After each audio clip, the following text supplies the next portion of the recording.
ذمہ داریوں کے ہجوم میں جو چیز سب سے پہلے گم ہوتی ہے وہ انسان کی اپنی شخصیت ہوتی ہے۔ اپنے دل کا ہمیشہ خیال رکھیں۔ دل ٹھیک ہوگا تو پھر پورا جسم ٹھیک ہو جائے گا۔ بدگمانی وہ مرض ہے جو ہر خوبصورت چیز کو قتل کر دیتی ہے۔ جب انسان سمجھتا ہے کہ وہ غلط بھی ہو سکتا ہے تب وہ ٹھیک ہونے لگتا ہے۔ ایک دوسرے کا ساتھ دینے کے لیے کسی مشکل ترین فلسفے کی نہیں بلکہ خوبصورت احساس کی ضرورت ہوتی ہے۔ بابا جی کہتے ہیں پتر، دل اور دماغ کا شریکہ ہوتا ہے۔ دماغ کو کبھی پتہ نہیں چلنا چاہیے کہ دل سے غلطی ہو گئی ہے، تانے دے دے کر مار دیتا ہے۔ آپ کا رسپانس آپ کی سب سے بڑی طاقت ہے۔ منفی لوگوں اور چیزوں کے متعلق رسپانس دینا جتنا کم کرتے جائیں گے آپ اتنا ہی پرسکون محسوس کریں گے۔ عام طور پر ہم گناہ تب کرتے ہیں جب بہت خوش ہوں اور نیکی تب کرتے ہیں جب بہت زیادہ دکھی ہوں۔ اہمیت الفاظ کی ہوتی ہے مگر اثر ہمیشہ لہجوں کا ہوتا ہے۔ انسان اتنا کم ظرف ہے کہ ایک خوشی کو لے کر ہمیشہ ہنس نہیں سکتا پر ایک غم میں طویل عرصہ تک روتا رہتا ہے۔ کچھ لوگ آپ کے جذبات کے ساتھ اتنی چالاکی سے کھیلتے ہیں کہ آپ ہر چیز کے لیے خود کو ہی قصوروار سمجھتے ہیں۔ رشتوں کی رسی کمزور تب ہوتی ہے جب انسان غلط فہمی میں پیدا ہونے والے سوالوں کا جواب بھی خود ہی بنا لیتا ہے۔ ہمارے لہجے کی کڑواہٹ ہمیشہ ہماری اکڑ نہیں ہوتی بلکہ ہماری زندگی میں برداشت کی ہوئی تلخیوں کا نتیجہ ہوتی ہے۔ آپ کا ایک لفظ زخم بھی لگا سکتا ہے اور مرہم بھی بن سکتا ہے۔ اختیار آپ کے پاس ہے۔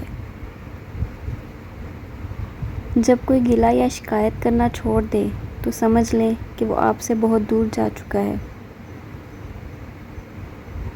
خدا ہر ماں باپ کو اتنی عمر دے کہ وہ ساری خوشیوں کو دیکھ سکیں جو انہوں نے اپنی اولاد کے لیے مانگی ہیں۔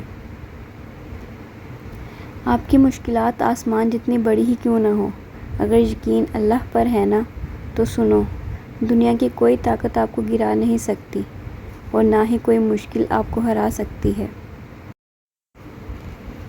وہ لوگ جو روتے نہیں ہیں انہیں رلانا نہیں چاہیے کیونکہ جب وہ روتے ہیں تو صرف ایک بات پر نہیں روتے بلکہ ان سب باتوں پر روتے ہیں جن پر انہوں نے صبر کیا تھا۔ انسان سخت مزاج تب بنتا ہے جب بہت سارے لوگ اس کی نرمی کا فائدہ اٹھا چکے ہوتے ہیں۔ محبت جن سے کرتے ہیں انہیں پھر اڑنے دیتے ہیں کہ جن کو چاہ ہوتی ہے وہ خود ہی قید رہتے ہیں۔ آج کے دور میں محبت اور اخلاص اس اصحاب کہف کے سکوں کی طرح ہیں جو اصلی ہونے کے باوجود رائج الوقت نہیں ہیں۔ ہر رشتہ کہیں نہ کہیں مان توڑ دیتا ہے اور ہر تعلق کبھی نہ کبھی بھرم کھو دیتا ہے۔ یہ صرف اللہ کریم کی ذات ہے کہ جس کا آسرا ہمیشہ قائم رہتا ہے۔ ہر شخص کو اس کے ماضی کے ایک واقعے نے اتنا بدل دیا ہوتا ہے کہ وہ کبھی بھی ایسا نہیں ہو سکتا جیسا وہ اس واقعے سے پہلے تھا۔ پردہ رکھنا سیکھیں جیسے اللہ تعالیٰ نے ہمارے گناہوں کا پردہ رکھا ہوا ہے۔ سب سے بہتر سبق وہ ہوتا ہے جو ہم خود چوٹ کھا کر حاصل کرتے ہیں۔ کتابوں اور مشاہدوں سے انسان سیکھتا ضرور ہے مگر جو بات خود تکلیف سہ کر سمجھ میں آتی ہے وہ کوئی دوسرا نہیں سمجھا سکتا۔ دوران گفتگو سب سے بڑی غلطی جو ہم کرتے ہیں وہ یہ کہ ہم سمجھنے کے لیے نہیں سنتے بلکہ جواب دینے کے لیے سنتے ہیں۔ جب آپ کسی کے راستے میں روشنی کرتے ہیں تو آپ کا اپنا راستہ بھی روشن ہو جاتا ہے۔ ہم سب کے لیے ایک مثال اور کسی کے لیے ایک سبق ہوتے ہیں۔ ہم سب پرفیکٹ نہیں ہوتے۔ گھر سونے چاندی سے نہیں ہمیشہ اچھے اخلاق سے آباد ہوتے ہیں۔ رشتوں میں مخلص رہیں، تاکہ رشتوں کو جیا جائے، نہ کہ برداشت کیا جائے۔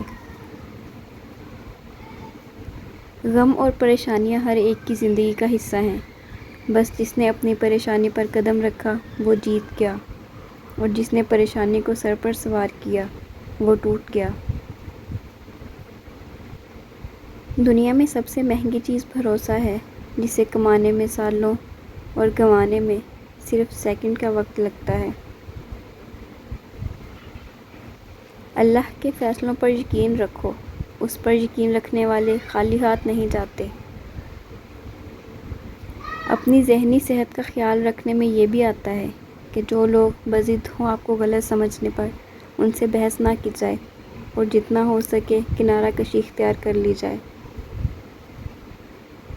ضروریات ان کو کہتے ہیں جن کو پورا کیے بغیر جینا مشکل ہوتا ہے، اور خواہشات ان کو کہتے ہیں جن کو پورا کرنے کے چکر میں جینا مشکل ہو جاتا ہے۔ جو اپنا کل نہیں بھلا سکتے وہ کبھی اپنا کل نہیں بنا سکتے۔